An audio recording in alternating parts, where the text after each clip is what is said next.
Hey there, it's John from Heroes and Legends, and welcome to this week's comic book haul. So we got some pretty cool books to look at this week, a lot of good independent titles. We'll start off with a couple Valiant books. Bloodshot Reborn number 8 by Jeff Lemire. Jeff Lemire doing awesome work on this book, as well as he has a book coming up later in the haul, which is one of our picks of the week.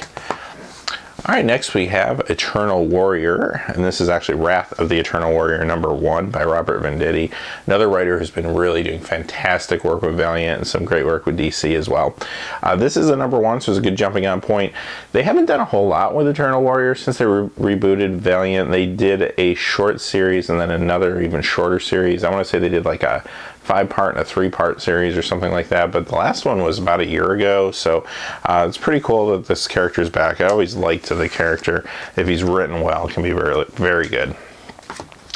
Alright, so Justice League The Dark Side War tie-ins. I don't know, I picked these up. I'm not even sure if I'm going to read them. I really like the Justice League Dark Side War that Jeff Johns is writing.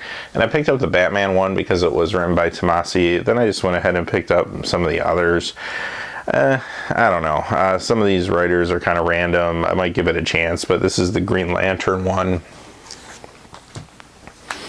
Here is the Shazam one. You got the Superman one, which could be interesting. It's by Manipul. I do like the cover, if nothing else. The Flash one, this is Rob Williams, so I don't know, this one could be interesting too. So there's the Flash, and move on to some more DC. Batman and Robin Eternal number 7. I keep saying I'm going to try to catch up so I can talk a little more about this book. Still haven't caught up, so bear with me. I got behind for a couple weeks and I am slowly catching up, but haven't had a chance to really dive into this yet. I mentioned before I'm not a huge fan of the serials because they are hard to keep up with. I'm already 7 issues behind, so there you have it. It didn't take long. Alright, let's look at some Marvel. We have Star Wars number 12 by Jason Aaron, and if you haven't been reading the Star Wars book, I've been saying good things about it over the last couple months since I've been doing these hauls. It's awesome. Jason Aaron's a fantastic writer. There's actually another book by him coming up shortly. But yeah, he's done a fantastic job with Star Wars. And I'm not a person that would sit around necessarily read Star Wars comics. But yeah, Marvel's got me hooked. They've done a really fine job with this series. And speaking of which, there's another miniseries, and this one's Star Wars Vader Down. This is number 1 of 6. Also by Jason Aaron, and there's art by Diodata, I think I say that right, Diodata, which is rather stylized art, so a little unique for Star Wars, but cool, where you see in the regular title, Imonen is, I don't know, a little more classic art, I guess. So I'm looking forward to reading this, though. I do like what they've done with Star Wars. All right, we got some indie titles coming up here. First one is by Jason Aaron, so there's 3 in a row.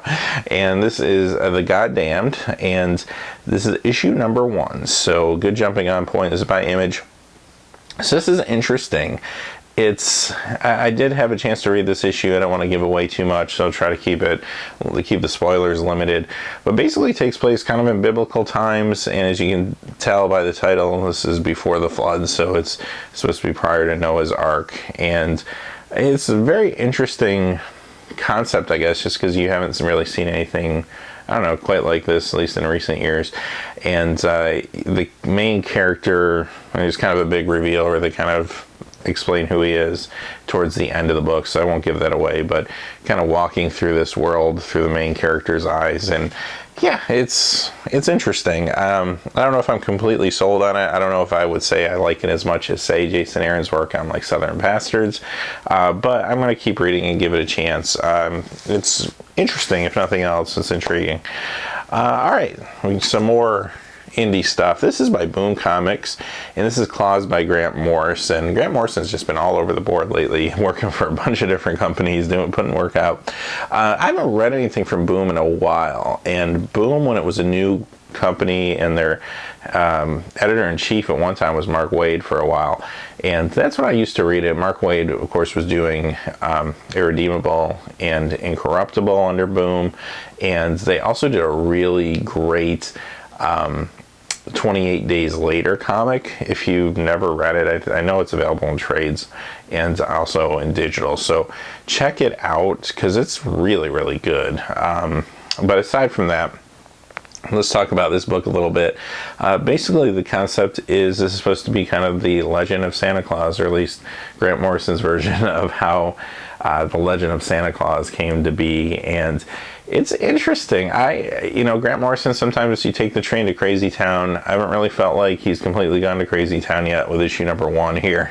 And this is a 6-part miniseries as well, so 1 of 6. So check this out. I really enjoyed this, and it's almost, I don't know how to explain it. It feels like a fairy tale, like you're reading a fairy tale, and it just has that type of feel with kings and spoiled princes and that type of stuff. Maybe a little Game of Thrones-y, maybe not to that degree though. But yeah, just very interesting, and I'm very excited about this one to see where it goes for the next few issues. All right, so we're in our top 3, our picks of the week, and first one's by DC. I don't know if I've had a DC pick of the week in a while, but this is Batman Europa number 1 of 4. And here's the thing about this. You look at the titles here, and there's a hodgepodge of creators. Jim Lee's doing some of the art, or at least sketching it out, I don't know. You got a couple writers, one being Brian Azzarello, who has written Batman before. I haven't really been thrilled with his Batman stuff. I think he's a good writer, but in the past he's kind of made Batman, I don't know, try to fit into more of his crime noir, which I do like a noir crime version of Batman. I mean, Year One was amazing. That's basically what that was. But I don't know, he just, if you've read his stuff in the past, it's kind of like, turning everyone almost into gangsters. It's just very awkward. But this doesn't happen in this issue. Basically, not to give too much away, long story short, it turns out Batman's infected by some sort of virus, and somebody infected him. He has to go find the cure. He goes to Europe, and it turns out the Joker is also infected. Now they're going to have to work together. So it's kind of a mismatched buddy comedy duel. I don't know what it's going to be, but it's pretty cool idea anyway. So after the first issue, there's only 3 more. I'm actually very intrigued to see where this goes and how Batman and Joker are going to coexist together to try to find this cure. It's going to be very interesting. So I really like the first issue quite a bit. All right, second, number 2 pick of the week is Huck by Mark Millar, and Albuquerque's doing the art on this too, which is really awesome. This is also issue 1, so we got a lot of issue 1 indies this week. I love this. Millar's been doing great stuff, and I really appreciate a lot of the stuff he's put out over the last couple of years, but this one really stood out to me. It's, long story short, I guess, it felt like Superman if he never left Smallville, sort of thing. If he just stayed and instead of becoming Superman, just kind of secretly kind of saved people and did things under the table, and the people in the town kind of knew, but they didn't really say anything because they didn't want him to. They wanted to respect his privacy. But basically have a Superman type character that can just do anything and save people, who's kind of living under the radar. And in this issue, he's kind of outed, and all of a sudden, the press get wind that this person exists. And awesome book. So check this one out. I can't recommend this one higher. All right, number 1 pick of the week, and it's a Marvel book. So good different variety here in our picks of the week, a DC, a Marvel, and an Image. But this is Extraordinary X-Men, number 2 by Jeff Lemire. I promise there'll be some more Lemire coming, and yeah, I love this book. Now, I think last month I had mentioned that I read the first one, really liked it, and then Diamond had said that the writer was going to be Rick Remender for part 2. Well, the Diamond was incorrect, so which I kind of suspected, and like I said in the video last week. So this is Jeff Lemire, so he is staying on the book and everything. So that's good news. And really, I don't know how to kind of describe it. I mean, it's X-Men. It's just kind of what you expect from X-Men, but it's really well written, and he's got a good assortment of characters that are going to be on this X-Men team. Great Jean Grey story in here. I mean, mostly this book focused on Jean Grey, and I like Jean as a character. Maybe that's why I liked it so much. But Jeff Lemire, awesome job, and I love the fact that you got a lot of iconic characters here like Storm and Jean Grey, but then you also have some quirky ones like Old Man Logan is going to be on the team, I guess, basically. So really cool stuff. So that is the haul this week. Hey, as always, thanks for watching. Please remember to like and subscribe, and have a good day.